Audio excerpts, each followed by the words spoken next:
Hello' everyone, পুনৰ এটি নতুন ভিডিঅ'লৈ আপোনালোক সকলোকে স্বাগতম জনাইছোঁ আৰু পোনপ্ৰথমে আপোনালোক সকলোকে ৰঙালী বিহুৰ হিয়া ভৰা শুভেচ্ছা জ্ঞাপন কৰিছোঁ। ৰঙালী ৰঙেৰে হৈ পৰক আপোনালোক সকলোৰে জীৱন ৰঙীন, তাৰে কামনা কৰিছোঁ। আৰু আজি হৈছে বছৰৰ প্ৰথমটো দিন অৰ্থাৎ মানুহ বিহু।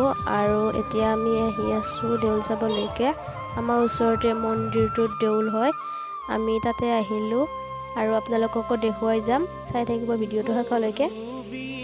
আৰু আমি এতিয়া ভিতৰলৈকে আহিছোঁ আৰু ভিতৰলৈ আৰু এয়া মঞ্চত বিহু প্ৰদৰ্শন কৰি আছে প্ৰদৰ্শন কৰিম বুলি আৰু ভাবিছে আমিও এয়া তেখেতসকলক অকণমান বিহু চালোঁ আমাৰ মাজত নামসমূহ জমা দিবলৈ অনুৰোধ জনাইছোঁ।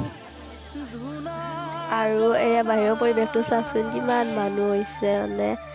আৰু বহু দিনৰ মূৰত আমাৰ বৌক লগ পালোঁ আৰু বৌয়ে আমাক আইচক্ৰীম খাবলৈ পইচা দিছে।